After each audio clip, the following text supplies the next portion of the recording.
Selamat malam pendengar Radio Berita Kasih yang saya kasih dalam Tuhan. Apa kabar dimanapun Anda berada?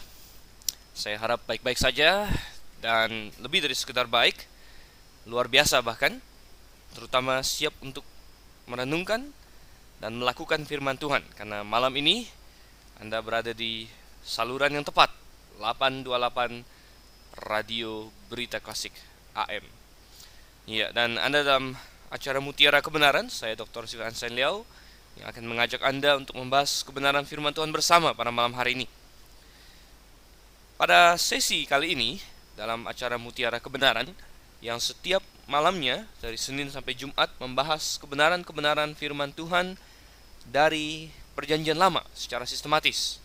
Dan malam ini kita sudah sampai ke dalam Imamat pasalnya yang kedua.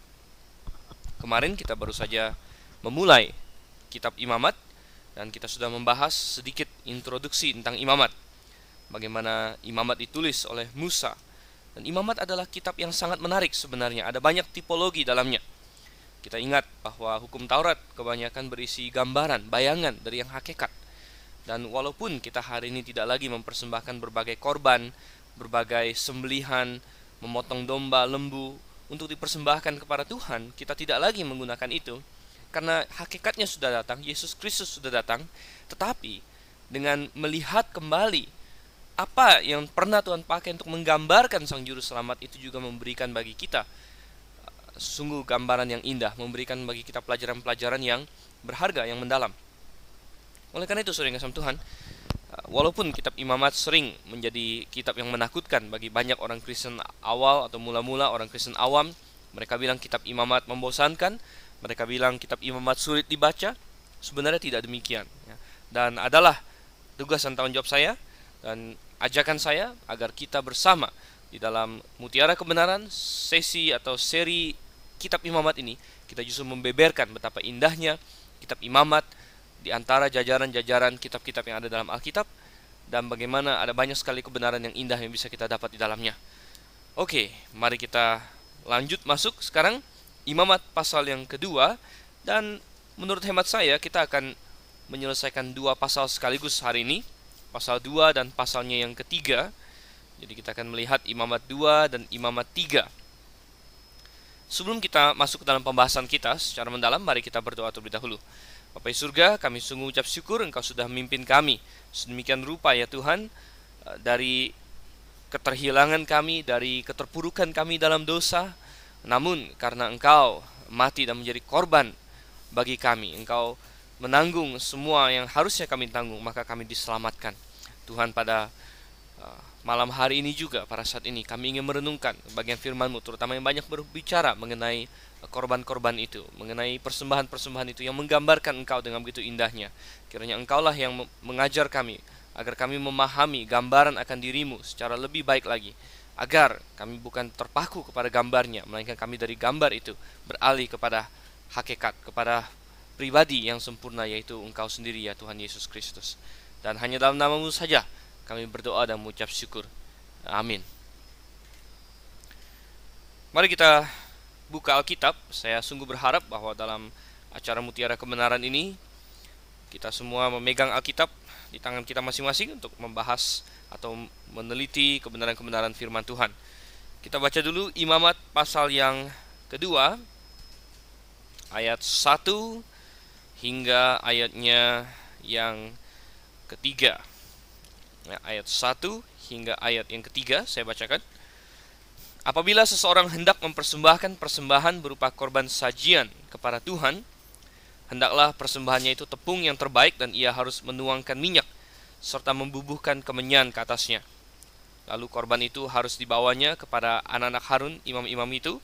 Setelah diambil dari korban itu tepung segenggam dengan minyak beserta seluruh kemenyannya, maka imam haruslah membakar semuanya itu di atas mezbah sebagai bagian ingat-ingatan korban itu, sebagai korban api-apian yang baunya menyenangkan bagi Tuhan. Korban sajian selebihnya adalah teruntuk bagi Harun dan anak-anaknya, yakni bagian maha kudus dari segala korban api-apian Tuhan. Iya, pasal yang kedua ini memuat suatu instruksi atau deskripsi tentang suatu korban yang lain lagi. Kalau pendengar sekalian mengingat, di pasal 1 kita membahas secara mendalam tentang korban bakaran. Dan menarik sekali bahwa dalam bahasa Yunani kata korban itu adalah korban. Jadi sebenarnya korban bahasa Indonesia itu berasal dari bahasa Arab, tetapi bahasa Arab itu sendiri berasal dari bahasa Ibrani. Ya, kita percaya, orang-orang Kristen lahir baru percaya bahwa bahasa Ibrani adalah bahasa pertama dunia, bahasanya Adam dan Hawa, bahasa yang Tuhan berikan kepada manusia. Jadi kata korban ini berasal dari bahasa Ibrani. Jadi katanya ada korban bakaran di pasal 1, dan kita melihat bagaimana itu menggambarkan Yesus Kristus. Nah, di pasal 2 ini ada yang disebut dengan korban sajian. Mengapa ada begitu banyak korban di dalam kitab Imamat? Kalau kita sedikit preview, pasal 3 ada korban keselamatan, pasal 4 ada korban penghapus dosa. Kemudian kalau kita lompat lagi di pasal 5 akhir korban penebus salah. Jadi semua korban-korban ini ya, semuanya menggambarkan Yesus Kristus. Mengapa perlu begitu banyak korban? Ya, jelas tidak ada satu tipologi, satu simbolisme pun yang mampu untuk menggambarkan secara sempurna Yesus Kristus dengan semua aspeknya. Oleh karena itu tiap-tiap korban, tiap-tiap persembahan menggambarkan ciri tertentu dari Yesus, atau menggambarkan suatu fase tertentu dari juru selamat kita. Korban bakaran berbicara mengenai bagaimana Yesus Kristus menanggung dosa kita. Dia menjadi objek dari keadilan Allah. Api yang membakarnya melambangkan energi dan keadilan dari Allah itu. Saya tidak merasa bahwa api di situ melambangkan api neraka, tapi api di situ melambangkan kemurnian, kehangatan amarah dan keadilan dari Allah Bapa. Jadi kita melihat bagaimana korban bakaran seluruhnya dibakar habis, dan bagaimana setiap persembahan ini memiliki ciri khasnya masing-masing. Ya, ada yang disebut korban bakaran di mana harus domba atau lembu yang jantan, ya, dan atau kambing yang jantan. Jadi harus jantan, harus tak bercela. Kemudian harus dilakukan di mana, di tempat tertentu. Ya. Nah, ini semua melambangkan sesuatu. Nah, yang kedua di sini ada korban sajian. Korban sajian itu adalah korban yang sama sekali berbeda, dan kita akan bahas mengenai korban sajian ini. Pertama-tama kita lihat korban sajian ini tidak melibatkan binatang. Ini bukan suatu korban yang berdarah. Jadi ini bukan menggambarkan tentang kematian Yesus Kristus untuk menebus dosa-dosa kita. Ini menggambarkan yang lain lagi. Kalau kita lihat bahwa korban sajian menggambarkan kemanusiaan dari Yesus Kristus, menggambarkan humanity, humanitas dari Sang Juru Selamat, ya. Menggambarkan pribadinya. Jadi bukan menggambarkan kematiannya, karena tidak ada binatang yang mati di sini, tidak ada darah yang tercurah. Dan memang banyak sekali korban yang membunuh binatang, yang mencurahkan darah, tapi tidak korban sajian. Korban sajian adalah korban yang dengan tepung, dengan roti, ya. Bahkan kalau kita baca nanti ada banyak jenis roti yang dibuat, ada yang dipanggang, ada yang dibakar. Dan kalau kita membaca Imamat pasal 2, seolah-olah kita sedang membaca buku resep bikin roti, saudara. Ya, kadang-kadang terkesan demikian. Tapi ini adalah yang disebut dengan korban sajian. Jadi sekali lagi, korban ini menggambarkan apa? Kalau kita lihat di ayat 1 di situ, pasal 2 ayat 1, hendaklah persembahannya itu tepung yang terbaik, dan ia harus menuangkan minyak serta membubuhkan kemenyan ke atasnya. Lalu korban itu harus dibawanya kepada anak-anak Harun, imam Harun itu. Kemudian diambil dari korban itu tepung segenggam serta minyak dan seluruh kemenyannya. Kemudian itu harus dibakar di atas mezbah. Jadi diambil sebagian dibakar dan sisanya untuk dimakan, saudara. Nah, kita sekali lagi katakan ini menggambarkan pribadi Yesus Kristus. Semua korban-korban ini menggambarkan pribadi Yesus Kristus, karena tidak ada korban lain yang memuaskan bagi Allah. Apalagi dikatakan di ayat yang ke 2 terakhir, korban api-apian yang baunya menyenangkan bagi Tuhan. Dan Tuhan telah berfirman ketika dari sorga terdengar suara, inilah anakku yang kukasihi, kepadanya lah aku berkenan. Hanya kepada Yesus Kristus lah Allah Bapa berkenan. Kita semua sudah ternodai oleh dosa. Dan tentu kalau begitu korban sajian ini juga menggambarkan Yesus Kristus. Menggambarkan apanya? Menggambarkan kemanusiaannya, saudara. Bagaimanakah korban sajian ini menggambarkan kemanusiaan atau kepribadian dari Yesus Kristus itu? Ada beberapa aspek yang bisa kita perhatikan di sini. Yang pertama, kita melihat persembahan ini adalah suatu roti yang dibuat dari tepung yang terbaik, ya. Fine flour dalam bahasa Inggrisnya. Tepung yang terbaik. Kita harus ingat bahwa pada zaman itu mereka belum punya pabrik tepung. Mereka belum punya mesin-mesin giling yang canggih, ya. Mereka membuat tepung waktu itu adalah dengan gandum atau bahan-bahan lain pembuat tepung yang dipukul ya dengan tangan secara manual, bagaikan pakai tumbukan. Kalau di Indonesia kita tahu ada ulekan gitu ya. Nah, mereka memakai alat seperti itu ya. Pertama-tama itu dihancurkan, kemudian diulek-ulek sampai halus ya. Dan tentu saja ada resiko bahwa ulekannya ini tidak halus, melainkan masih berbongkah-bongkah, masih besar-besar. Ini terutama kalau yang mengerjakan ini tidak teliti atau orangnya buru-buru ya. Tetapi di sini korban ini harus dari tepung yang terbaik, tepung yang sangat-sangat halus ya. Ini menggambarkan Yesus Kristus. Yesus Kristus adalah kepribadian yang sempurna, yang halus ya. Orang manusia-manusia lain bagaikan tepung yang masih berbongkah-bongkah. Jadi kita sebenarnya masih banyak kekurangan. Kepribadian kita tidak seimbang. Yesus Kristus adalah kepribadian yang halus, yang seimbang. Dia memiliki semua sifat yang baik ya. Dia maha pengasih, namun dia tahu caranya untuk tegas. Dia maha pemurah, tapi dia tahu kapan dia harus marah. Dia maha adil ya, namun dia tahu menunjukkan belas kasihan. Dia maha segala-galanya, saudara. Yesus Kristus adalah pribadi yang sempurna. Kita tidak bisa menemukan kesalahan pada dirinya. Dia marah pada saat yang tepat. Dia berbelasungkawa, merasa sedih pada saat yang tepat. Ketika dia menangis bersama dengan keluarga yang ditinggalkan Lazarus waktu itu ya. Dia menegur orang dengan cara yang tepat ya. Dia bertanggung jawab penuh atas semua tindakannya. Dia tidak memiliki cacat moral sedikit pun. Semua hal ini, dia adalah pribadi yang sempurna ya. Tidak ada seorang manusia pun yang seperti itu, saudara. Kita semua masing-masing memiliki cacat celah kita. Tidak ada seorang pun di antara kita yang sempurna. Kita semua mungkin ada kekuatan kita di bidang tertentu. Ada orang yang tegas, yang lugas, namun mungkin dia kurang dalam hal bisa mengayomi orang lain, bisa merangkul orang lain. Ada orang yang bisa sangat simpati dengan orang, yang memiliki rasa empati yang tinggi, namun mungkin dia pelin-pelan, atau segala macam jenis kombinasi yang lain lagi, yang semuanya menunjuk bahwa kita ini adalah manusia-manusia yang tidak sempurna. Tidak demikian dengan Yesus Kristus. Dia adalah tepung, bagaikan tepung yang terbaik. Jadi ingredient ya, bahan dasar dari Yesus Kristus adalah yang terbaik. Kita melihat di sini.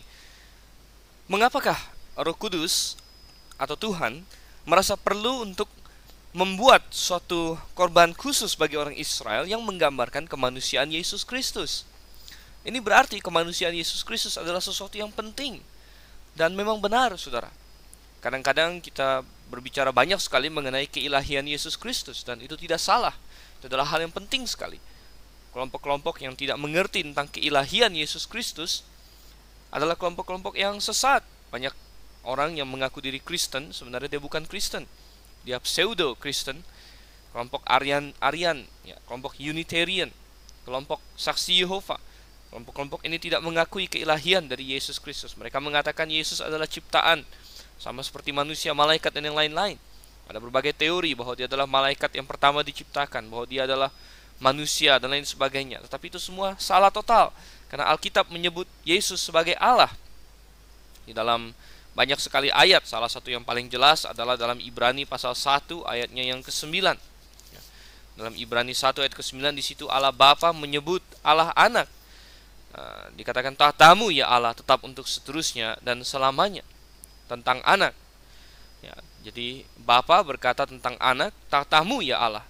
Dan Yesus disebut Allah di sini. Dan kita adalah agama yang monoteis tentunya. Kita tidak percaya ada banyak Allah. Oleh karena itu Yesus Kristus adalah Allah yang Tritunggal, Allah yang menjadi satu dengan Bapa dengan Roh Kudus. Jadi keilahian Yesus adalah sesuatu yang sedemikian penting, dan tidak salah kalau kita menekankannya. Tetapi walaupun demikian, kemanusiaan Yesus juga tidak kalah penting, saudara. Kalau Yesus hanya Tuhan dan Allah saja, ya oke, tapi kita tidak selamat. Hanyalah Yesus yang adalah Allah menjadi manusia yang menyelamatkan kita. Mengapakah Yesus perlu menjadi seorang manusia untuk menyelamatkan manusia? Jawabannya mudah. Alkitab memberitahu kita bahwa manusia perlu digantikan. Manusia perlu ditanggung hukuman dosanya, dan yang dapat menanggung hukuman dosa manusia haruslah manusia lain. Kalau coba kita baca di dalam Yesaya pasalnya yang ke-53, kita melihat apa yang Yesus Kristus lakukan di atas kayu salib dalam Yesaya pasal yang ke-53 ayat yang keempat sampai dengan ayat yang kelima. Tetapi sesungguhnya penyakit kitalah yang ditanggungnya dan kesengsaraan kita yang dipikulnya. Padahal kita mengira dia kena tulah, dipukul dan ditindas Allah. Tetapi dia tertikam oleh karena pemberontakan kita. Dia diremukkan oleh karena kejahatan kita. Ganjaran yang mendatangkan keselamatan bagi kita ditimpakan kepadanya, dan oleh bilur-bilurnya kita menjadi sembuh. Perikop ini dengan jelas memberitahu kita apa yang sebenarnya terjadi di atas kayu salib. Yesus sedang menanggung hukuman untuk manusia. Dan hanya manusialah yang bisa menanggung hukuman sesama manusia sebenarnya. Kambing, domba, lembu yang telah dipersembahkan selama ribuan tahun sebelumnya hanyalah gambaran dan bukanlah hakikatnya. Darah lembu, darah kambing tidak bisa menyelesaikan dosa. Yesus menjadi manusia supaya dia bisa menanggung kesalahan kita. Salah satu aspek lain mengapa manusia diperlukan untuk menanggung dosa manusia lain adalah karena Allah menginginkan seseorang yang bisa menunjukkan kepada manusia bahwa dia mengerti mereka. Juru selamat yang akan menyelamatkan manusia haruslah berasal dari manusia itu sendiri. Sedangkan dari antara manusia keturunan Adam tidak seorang pun yang bisa, yang lolos dengan syarat. Karena apa? Orang yang ingin menanggung dosa orang lain tentunya dirinya sendiri tidak boleh memiliki dosa.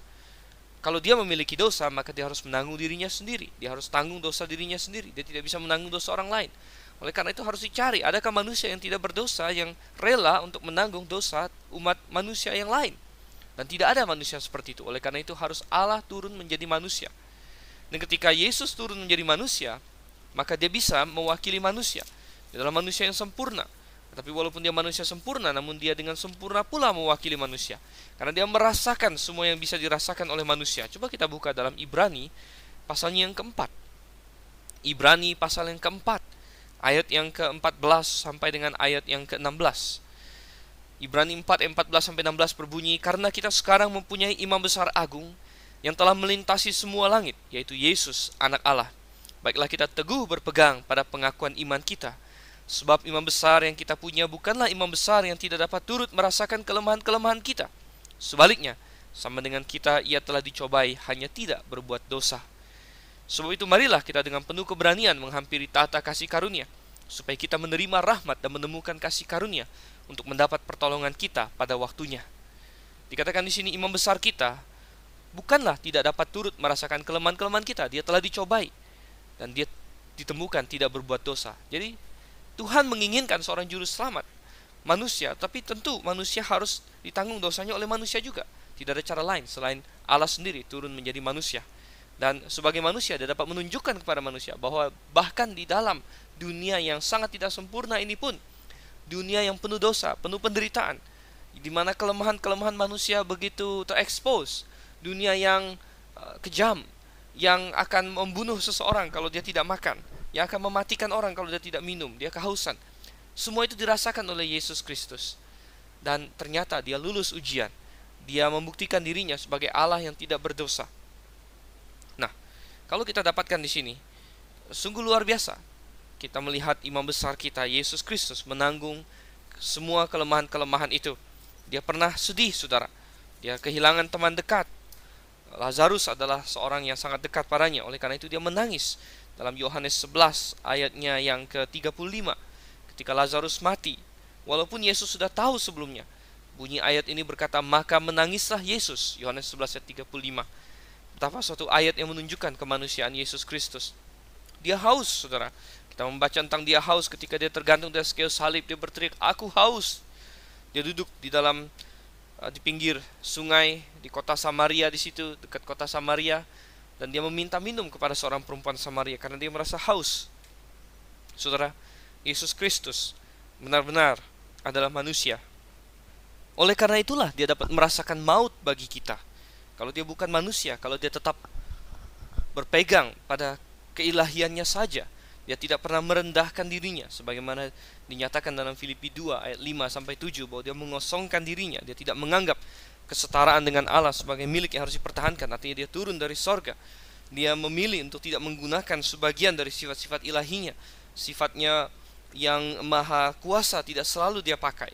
Sifatnya yang maha tahu juga disingkirkannya untuk sepanjang waktu tertentu. Sifat-sifat keilahian dia dia kosongkan dirinya, walaupun dia tetap ilahi, tetapi dia tidak menggunakan sifat-sifat tertentu. Dia merasakan kelemahan kita, dan oleh karena itulah dia bisa sampai kepada mati. Yang mati adalah kemanusiaannya, saudara, bukan keilahiannya. Tuhan tidak dapat mati. Kadang-kadang banyak orang yang bingung, ya, katanya Yesus Tuhan dari agama-agama lain misalnya. Mereka bertanya, kalian percaya Tuhan Yesus kalian, tetapi kalau dia benar Tuhan, kenapa dia bisa mati? Jawabannya adalah karena dia Tuhan dan manusia, dan yang mati adalah kemanusiaannya. Ketuhanannya tidak bisa mati. Coba kita buka dalam Efesus pasal 2 ayatnya yang kelima, saudara. Efesus pasal 2 ayatnya yang ke-15. Ya. Efesus 2 ayat 15 bunyinya begini, sebab dengan matinya sebagai manusia, ia telah membatalkan hukum Taurat dengan segala perintah dan ketentuannya untuk menciptakan keduanya menjadi satu manusia baru dalam dirinya, dan dengan itu mengadakan damai sejahtera. Luar biasa sekali di sini dikatakan dengan matinya sebagai manusia.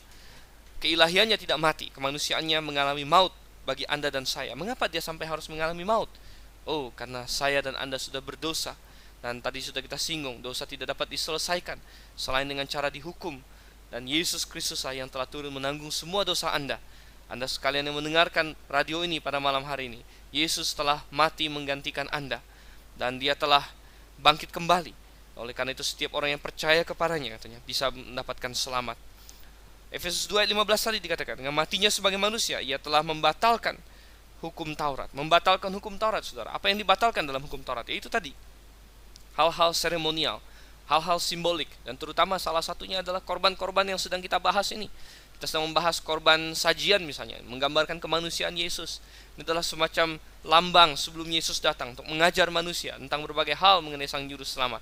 Tapi ketika Yesus datang, maka hal-hal yang mengajar ini sudah tidak perlu lagi. Oleh karena itu dibatalkan, atau dihilangkan, atau digenapi, kata yang lebih tepat, saudara. Digenapi, semua itu sudah digenapi. Dan saudara yang kasih Tuhan, jadi kalau demikian, maka kemanusiaan Yesus Kristus dan kematiannya, kemanusiaannya itu digambarkan dengan tepung, dengan roti sajian di dalam Imamat pasal yang kedua. Tadi kita baca, kembali ke Imamat pasal 2, bahwa tepung yang terbaik, persembahan itu tepung yang terbaik. Dan tepung yang terbaik ini yang membuat roti ini, yang ini jugalah yang dimaksudkan, salah satu tipologi, salah satu gambaran yang indah di dalam Yohanes pasal 6 ayat yang ke-53. Di situ firman Tuhan berbunyi dalam Yohanes 6 ayat 53. Maka kata Yesus kepada mereka, aku berkata kepadamu, sesungguhnya jikalau kamu tidak makan daging anak manusia dan minum darahnya, kamu tidak mempunyai hidup di dalam dirimu. Salah satu metafora yang Tuhan pakai, orang yang mau percaya kepadanya adalah makan dagingnya. Dan dia digambarkan sebagai roti hidup. Coba kita buka masih Yohanes pasal 6 ayat yang ke-32 dan ayat yang ke-33. Dikatakan di situ, maka kata Yesus kepada mereka, aku berkata kepadamu, sesungguhnya bukan Musa yang memberikan kamu roti dari sorga, melainkan Bapakku yang memberi kamu roti yang benar dari sorga. Karena roti yang dari Allah ialah roti yang turun dari sorga dan yang memberi hidup kepada dunia. Ayat 34, maka kata mereka kepadanya, Tuhan berikanlah kami roti itu senantiasa. Ayat 35, kata Yesus kepada mereka, akulah roti hidup. Barang siapa datang kepadaku, ia tidak akan lapar lagi. Dan barang siapa percaya kepadaku, ia tidak akan haus lagi. Dalam ayat yang ke-48, masih pasal yang sama, ditegaskan lagi oleh Yesus, akulah roti hidup. Akulah roti hidup, kata Tuhan. Dan dengan demikian, dia menjelaskan dengan di perjanjian lama, ya, dengan gambaran korban sajian roti ini menggambarkan Yesus. Yesus bisa dimakan, dan tentu makan di sini bukan seperti konsep Katolik. Konsep Katolik ketika mereka perjamuan, katanya saat imam selesai berdoa, maka roti hosti yang di tangan imam itu berubah menjadi sungguh-sungguh daging dari Yesus Kristus, sehingga orang yang makan dari hosti itu katanya makan secara literal daging dari Yesus Kristus. Tapi kita tidak percaya bahwa Yesus memaksudkan makan secara literal. Tapi tadi kita baca di dalam ayat yang ke-30-an dari Yohanes pasal 6, barang siapa datang kepadaku, ia tidak akan lapar lagi. Jadi makan dari daging Yesus Kristus itu sama dengan percaya kepadanya, datang kepadanya dan percaya kepadanya.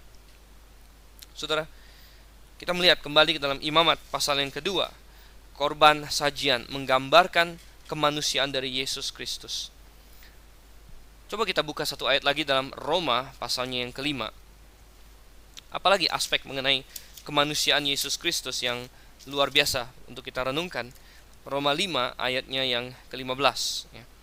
Tetapi di sini firman Tuhan berbunyi sekali lagi, Roma 5 ayat 15, tetapi karunia Allah tidaklah sama dengan pelanggaran Adam. Sebab jika karena pelanggaran satu orang semua orang telah jatuh di dalam kuasa maut, jauh lebih besar lagi kasih karunia Allah dan karunia-Nya yang dilimpahkannya atas semua orang karena satu orang, yaitu Yesus Kristus.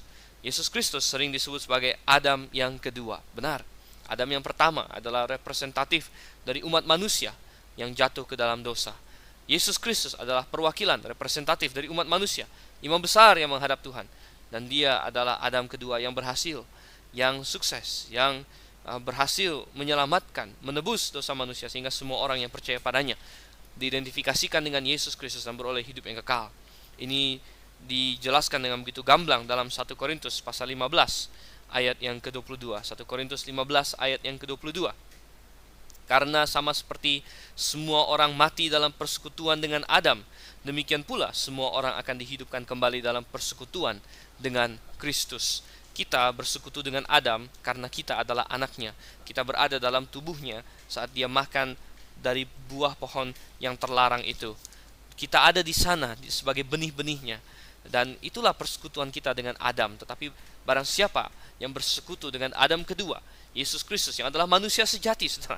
Inilah pentingnya mengapa dia harus menjadi manusia, mengapa ada korban sajian. Dia harus menggambarkan kemanusiaan, dia harus menjadi manusia karena dia mewakili manusia. Bagaimana mungkin ada lembu mewakili manusia? Bagaimana mungkin malaikat mewakili manusia? Harus manusia mewakili manusia. Oleh karena itu Allah menjadi manusia dan Yesus Kristus manusia sejati, dia mewakili umat di hadapan Allah Bapa. Dan dia telah menanggung dosa itu sehingga semua orang yang bersekutu dengan dia, tadi dikatakan dalam 1 Korintus 15 ayat 22 tadi, maka dia memperoleh kebangkitan, dia memperoleh hidup yang kekal. Bagaimana cara kita bisa bersekutu dengan Yesus Kristus? Saudara yang kasih Tuhan, kita bersekutu dengan Yesus Kristus bukan dengan cara kelahiran jasmani. Tadi kita bersekutu dengan Adam yang pertama karena kita lahir dari dia. Semua orang dilahirkan, semua orang punya ayah dan punya ibu. Walaupun ada yang tidak mengenal ayah ibunya karena sudah meninggal sebelum mereka lahir atau sebelum mereka bisa mengerti sesuatu. Tapi semua orang punya ayah dan ibu, dan semua orang punya ayah dan ibu, punya ayah dan ibu lagi, dan semuanya ujung-ujungnya kepada Adam. Semua orang berhubungan dengan Adam karena kelahiran jasmani, tetapi dengan Yesus Kristus hubungan itu adalah karena kelahiran rohani, karena iman mereka. Coba kita buka dalam Efesus pasalnya yang ketiga ayat yang ke-17. Efesus 3 ayat yang ke-17 dikatakan, sehingga oleh imanmu Kristus diam di dalam hatimu dan kamu berakar serta berdasar di dalam kasih. Oleh imanmu, katanya, kamu berada di dalam Yesus Kristus dan Kristus berada di dalam kamu. Jadi kita berhubungan dengan Kristus melalui iman yang membuat kita lahir kembali, dan itulah hubungan kita dengan Yesus, dan itulah mengapa Yesus adalah manusia yang mewakili kita di hadapan Allah Bapa. Kita kembali ke dalam Imamat pasalnya yang kedua di situ, saudara. Imamat pasal yang kedua.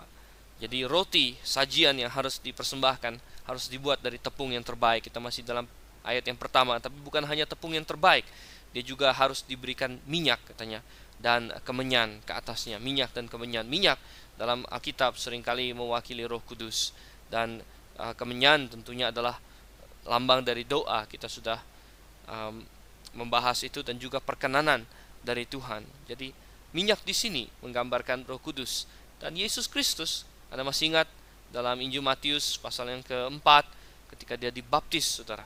Pasal yang ketiga, ketika dia dibaptis, ya, dia katanya dari sorga langit terbuka dan burung merpati turun ke atasnya. Itu adalah Roh Kudus. Roh Kudus hinggap ke atas diri Yesus. Betapa Yesus mengandalkan Roh Kudus untuk mengerjakan segala-galanya. Mengapa? Ya karena dia sudah mengosongkan dirinya. Dia ingin menaruh dirinya pada posisi seperti manusia, harus bergantung kepada Allah Bapa. Oleh karena itulah dia juga senantiasa berdoa. Ada orang yang berkata, kalau Yesus memang Allah, kenapa dia masih berdoa kepada Allah Bapa?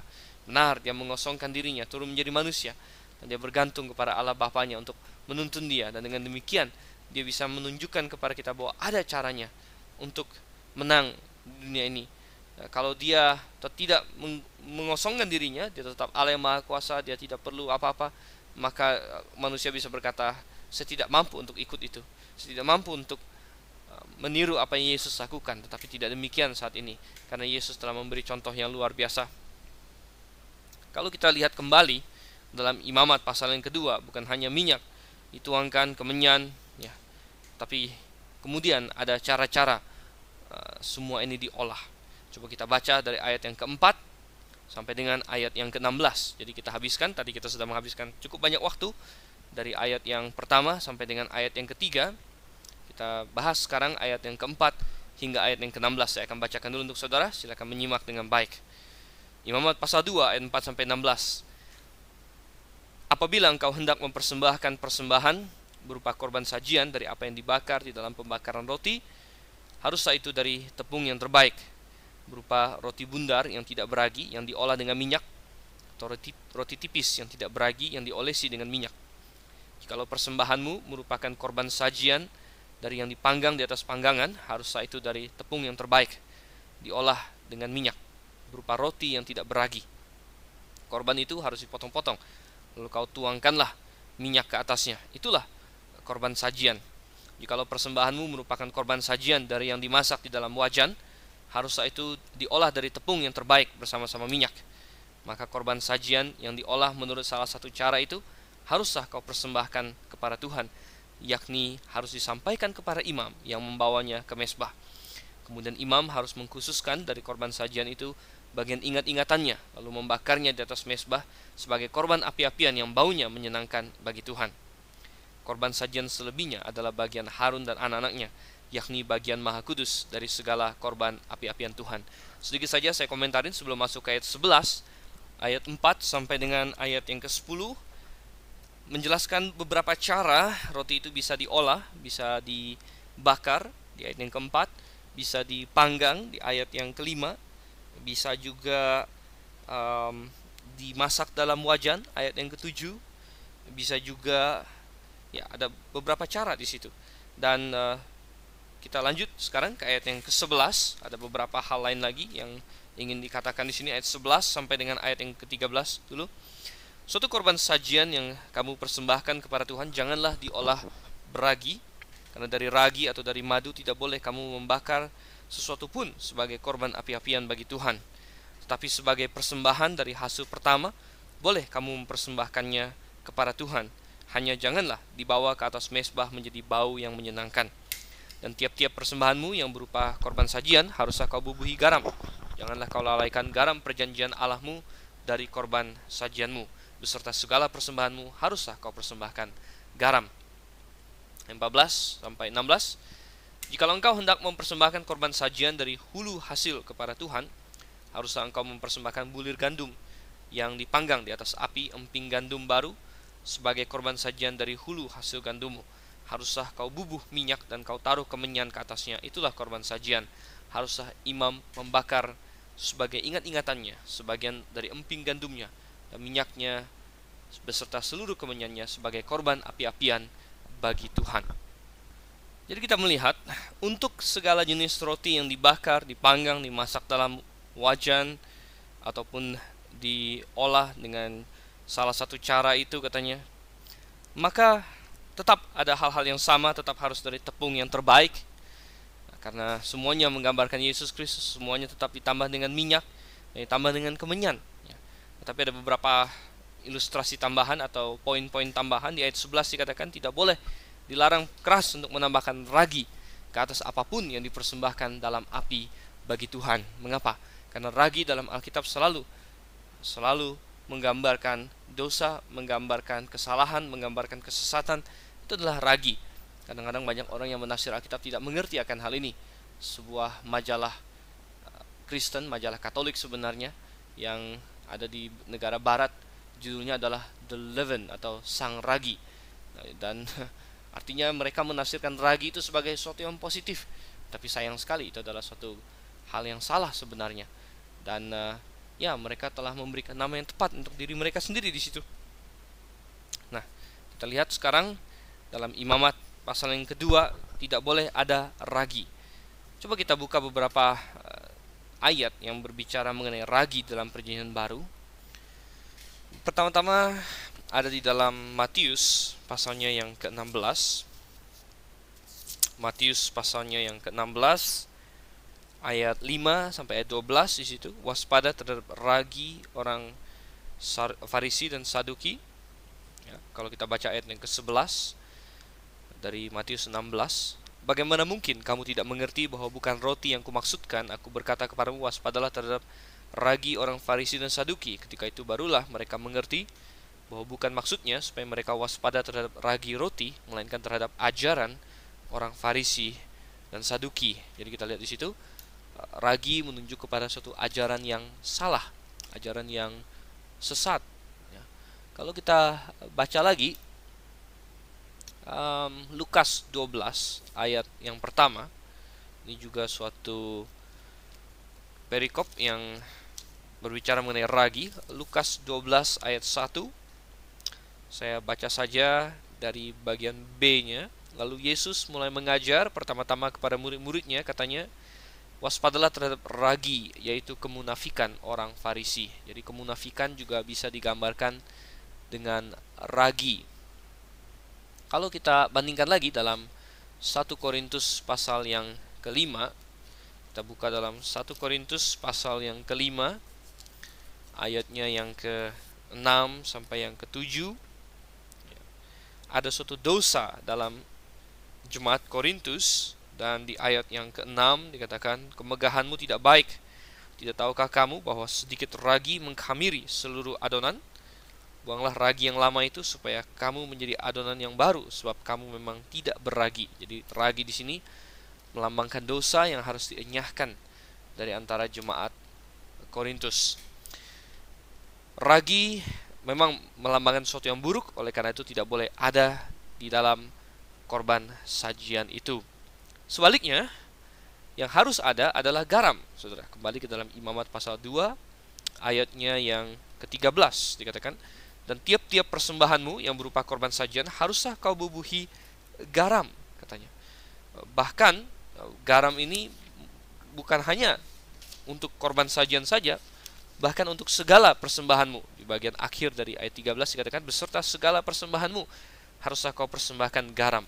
Ya, tentu binatang yang disembelih dibeli garam juga boleh. Jadi bukan hanya korban sajian, tapi semua jenis persembahan harus diberikan garam.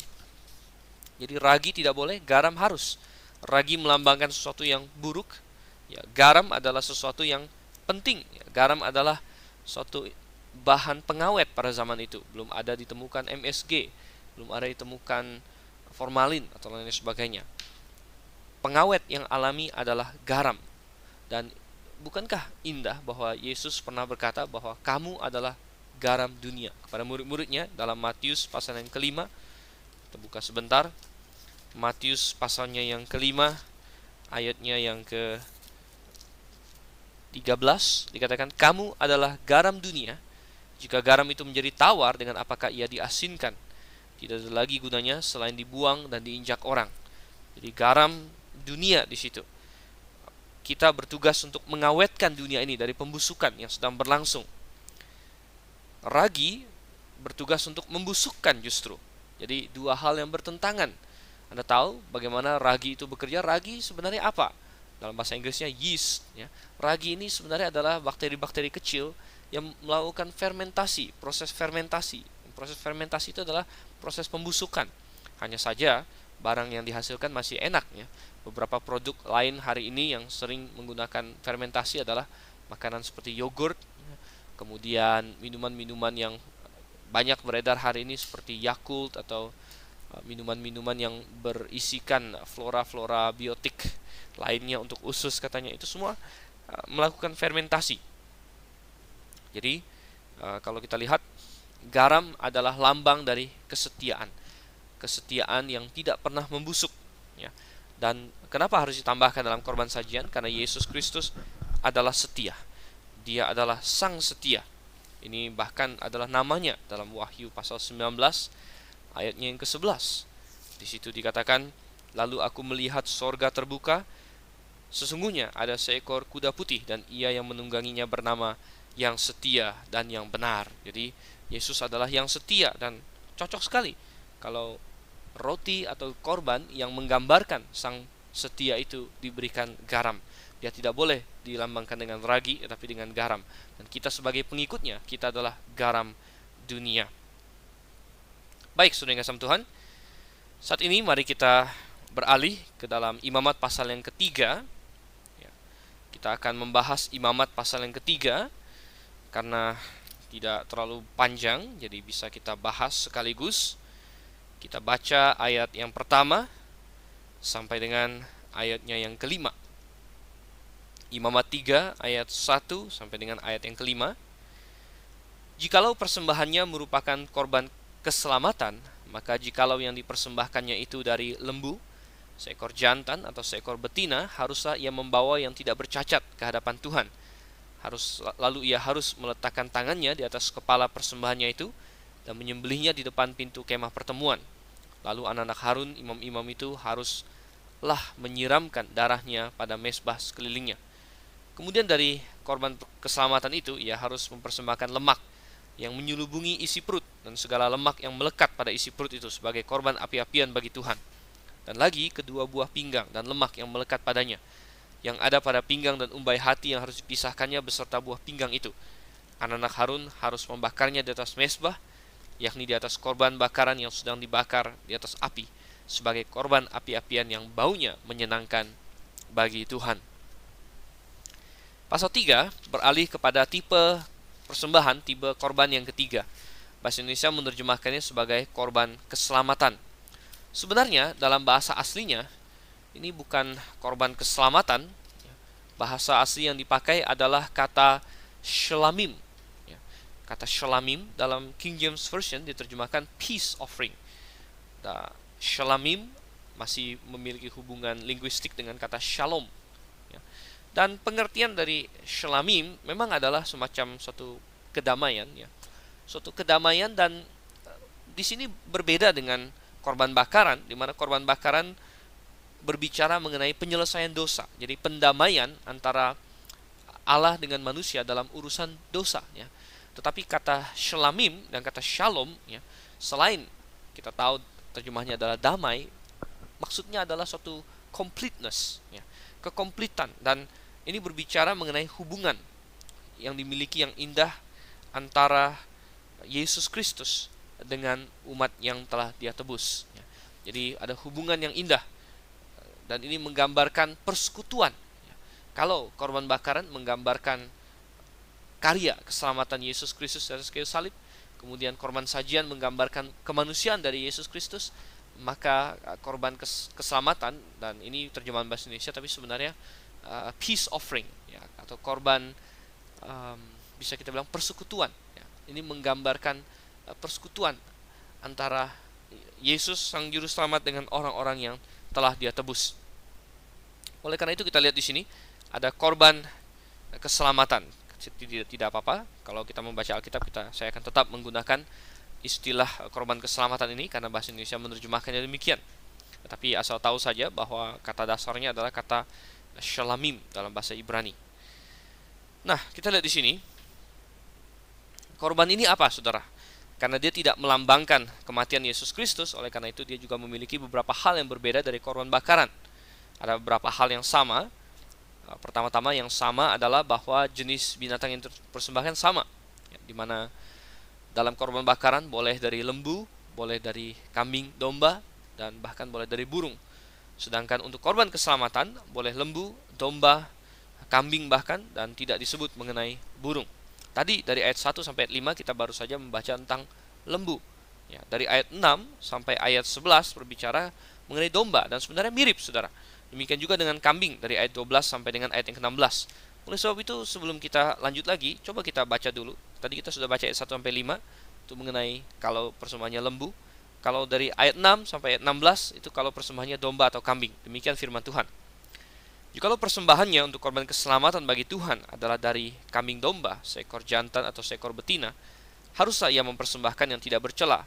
Jikalau ia mempersembahkan seekor domba sebagai persembahannya, ia harus membawanya ke hadapan Tuhan.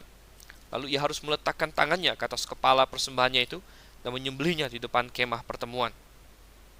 Lalu anak-anak Harun harus menyiramkan darahnya pada mezbah sekelilingnya. Kemudian dari korban keselamatan itu ia harus mempersembahkan lemaknya sebagai korban api-apian bagi Tuhan, yakni segenap ekornya yang berlemak, yang harus dipotong dekat pada tulang belakang, dan lemak yang menyelubungi isi perut, dan segala lemak yang melekat pada isi perut itu, dan lagi kedua buah pinggang dan lemak yang melekat padanya, yang ada pada pinggang, dan umbai hati yang harus dipisahkannya beserta buah pinggang itu. Imam harus membakarnya di atas mezbah sebagai santapan berupa korban api-apian bagi Tuhan. Ayat 12-16 bicara mengenai kambing. Jikalau persembahannya seekor kambing, ia harus membawanya ke hadapan Tuhan, lalu ia harus meletakkan tangannya di atas kepala kambing itu dan menyembelihnya di depan kemah pertemuan, lalu anak-anak Harun harus menyiramkan darahnya pada mezbah sekelilingnya. Kemudian dari kambing itu ia harus mempersembahkan lemak yang menyelubungi isi perut dan segala lemak yang melekat pada isi perut itu sebagai persembahannya berupa korban api-apian bagi Tuhan. Dan lagi kedua buah pinggang dan lemak yang melekat padanya yang ada pada pinggang, dan umbai hati yang harus dipisahkannya beserta buah pinggang itu.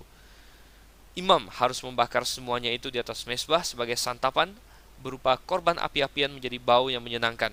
Segala lemak adalah kepunyaan Tuhan.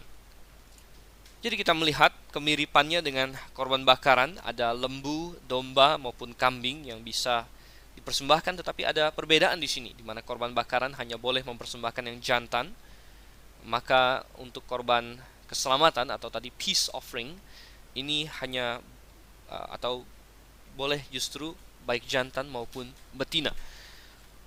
Masing-masing tetap harus tidak bercelah, karena bagaimanapun juga menggambarkan Yesus Kristus, hanya dari aspek yang berbeda. Korban bakaran menggambarkan aspek kematiannya yang menyelamatkan kita, aspek boleh dikatakan pengorbanannya bagi kita. Sedangkan dalam korban keselamatan, ya, di sini adalah persekutuan kita dengan Dia. Ini yang digambarkan. Oleh karena itu, di sini berbeda sedikit. Boleh jantan, boleh betina. Ya, karena memang ya segala jenis orang bisa datang kepadanya untuk bersekutu dengan Dia, untuk memperoleh keselamatan dalam Dia. Nah, kemudian ada perbedaan lain lagi, di mana korban bakaran katanya semua bagian dari binatang itu ditaruh di atas api dan itu habis dibakar, tidak ada sisanya, dan imam hanya akan mendapat kulit dari binatang korban bakaran itu saja. Tetapi kalau untuk korban keselamatan, maka hanya lemaknya yang dibakar, saudara.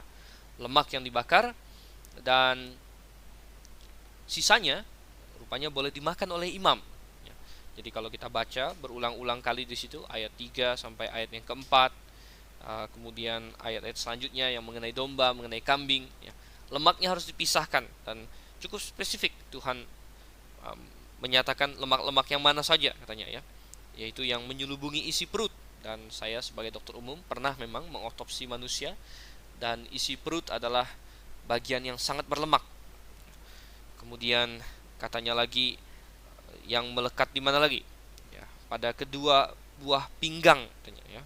Nah, kemungkinan ini adalah ginjal dan lemak-lemak yang melekat padanya. Kemudian umbai hati dan lain sebagainya. Jadi kita melihat di sini lemak itu harus diberikan pada Tuhan. Nah, kita di zaman modern ini seringkali melihat lemak sebagai sesuatu yang jahat, ya. Jadi kita bilang, ya baguslah lemaknya dibuang dan dibakar, itu adalah suatu hal yang bagus. Tapi ya memang di satu sisi dengan cara ini Tuhan membuat imam-imam Israel menjadi orang-orang yang sehat, yang tidak hiperkolesterolemi, yang tidak sakit kolesterol dan sebagainya, dibandingkan tentunya dengan agama-agama lain pada zaman itu, bangsa-bangsa lain, di mana imam, raja, dan orang-orang tinggi ya rata-rata gendut-gendut semua, rata-rata semuanya makmur-makmur, ya, dan mereka banyak yang mati mendadak juga, dan waktu itu orang belum tahu kenapa, padahal bisa sakit jantung, stroke dan sebagainya disebabkan karena lemak yang berlebihan. Tetapi di dalam zaman itu, ya, lemak seringkali memang dianggap sebagai bagian yang terbaik dari seekor binatang. Coba kita buka misalnya ayat yang ke dalam Mazmur, misalnya Mazmur pasal yang ke-36. Saya ajak kita buka dulu Mazmur pasal yang ke-36, ayatnya yang ke-9 misalnya. Mereka mengenyangkan dirinya dengan lemak di rumahmu, engkau memberi mereka minum dari sungai kesenanganmu. Ini adalah tanda berkat dari Tuhan, makan dari lemak. Dan dalam Alkitab ini hanya satu saja, ya. Tanah Israel, tanah Kanaan disebut tanah yang baik, yang menghasilkan lemak katanya. Banyak sekali yang seperti itu. Sehingga kalau kita lihat di sini ketika Tuhan menuntut bahwa lemak dari binatang-binatang ini dibakar, Tuhan menuntut bahwa yang terbaik dari seekor binatang, seekor korban itu menjadi milik Tuhan. Ya. Imam memiliki sisanya, bagian-bagian daging yang benar-benar daging, tapi yang berlemak-lemak itu adalah milik Tuhan. Dan ini menggambarkan kejahatan atau menggarisbawahi kejahatan dilakukan oleh anak-anak dari Imam Eli. Anda masih ingat dalam 1 Samuel pasalnya yang pertama dan yang kedua, anak dari Imam Eli yang waktu itu menjadi imam besar adalah Hofni dan Pinehas. Dan salah satu kejahatan mereka adalah dalam hal ini. Coba kita lihat misalnya di dalam ayatnya yang ke pasal 2 ya, 1 Samuel pasal 2 ayatnya yang ke 12 dan seterusnya. Saya bacakan beberapa ayat di sini. Adapun anak-anak lelaki Eli adalah orang-orang dursila, mereka tidak mengindahkan Tuhan ataupun batas hak para imam terhadap bangsa itu. Setiap kali seseorang mempersembahkan korban sembelihan, sementara daging itu dimasak, datanglah bujang imam membawa garpu bergigi 3 di tangannya dan dicucukkannya ke dalam bejana atau ke dalam kuali atau ke dalam belanga atau ke dalam periuk. Segala yang ditarik dengan garpu itu ke atas diambil imam itu untuk dirinya sendiri. Demikianlah mereka memperlakukan semua orang Israel yang datang ke sana ke Silo. Ayat 15. Bahkan sebelum lemaknya dibakar, perhatikan, bujang imam itu datang lalu berkata kepada orang yang mempersembahkan korban itu, berikanlah daging kepada imam untuk dipanggang, sebab ia tidak mau menerima daripadamu daging yang dimasak, hanya yang mentah saja. Apabila orang itu menjawabnya, bukankah lemak itu harus dibakar dahulu, kemudian barulah ambil bagimu sesuka hatimu, maka berkatalah ia kepada orang itu, sekarang juga harus kau berikan, kalau tidak aku akan mengambilnya dengan kekerasan. Dengan demikian sangat besarlah dosa kedua orang muda itu di hadapan Tuhan, sebab mereka memandang rendah korban untuk Tuhan. Dan betapa tragis akhir dari hidup mereka, kita bisa membacanya sendiri nanti di rumah. Nah, yang jelas bagaimana Hofni dan Pinehas di situ mengambil lemak yang seharusnya untuk Tuhan. Itu adalah suatu tindakan sangat tidak respect kepada Tuhan. Katanya mereka memandang rendah korban untuk Tuhan, karena itu adalah milik Tuhan yang terbaik. Dan mereka justru ingin bagian itu. Mereka menganggap dirinya lebih penting daripada Tuhan. Dan kita harus berhati-hati. Orang-orang yang melayani Tuhan, jangan anggap diri Anda lebih penting dari Tuhan. Kadang-kadang ada orang yang membangun gereja, ada orang yang pelayanan hebat dalam bidang ini, bidang itu, sehingga kadang-kadang dia menganggap dirinya lebih penting dari Tuhan. Dia menganggap harusnya dia yang dinomorsatukan. Nah, ini menjadi sudah suatu kekacauan. Tetapi kita melihat di sini imam memang harus diperhatikan, dan Tuhan memberikan suatu aturan yang baik sekali bahwa segala daging-dagingnya milik imam. Jadi beda dengan korban bakaran sekali lagi. Ya, korban bakaran semuanya dibakar, tapi tentu Tuhan tidak ingin semua binatang itu dibakar terus-menerus. Jadi Tuhan tidak hanya memberikan satu jenis korban bakaran, melainkan ada korban keselamatan di mana dagingnya dimakan oleh imam. Dan kalau semuanya adalah korban bakaran, maka sangat sayang sekali ekonomi Israel juga hancur-hancuran, di mana domba mereka habis terbuang.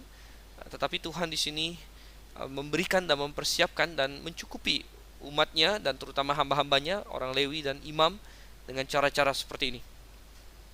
Jadi kita dapatkan lemak harus diberikan kepada Tuhan. Oleh karena itulah dalam Imamat pasal 3 ayat yang ke-17 ada perkataan seperti itu.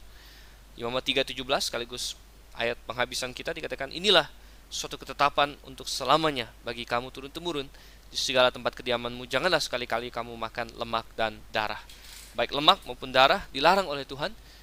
Tentu Tuhan tahu keduanya tidak berguna bagi manusia, kadang-kadang membawa hal yang buruk bahkan, sehingga sampai hari ini pun akhirnya sains modern menemukan bahwa lemak kalau tidak dibatasi, tidak di stop, akan membunuh seseorang melalui penyempitan pembuluh darah dan lain sebagainya. Sungguh luar biasa. Korban-korban ini menggambarkan Yesus Kristus, menggambarkan berbagai hal mengenai dia, kemanusiaannya, pengorbanannya, persekutuan yang ada dalamnya. Dan ini semua adalah hal yang indah yang membuat kita ingin lebih kenal lagi dengan Yesus Kristus. Dan tentunya korban-korban persembahan yang berikutnya akan mengungkap lagi lebih banyak tentang pribadi juru selamat kita ini. Sampai bertemu di sesi yang akan datang, kita akan membahas pasal 4, korban-korban lagi yang lain yang menggambarkan Yesus juga. Saya Dr. Sif Ansalia undur diri dulu. Sampai berjumpa kembali. Selamat malam. Maranatha.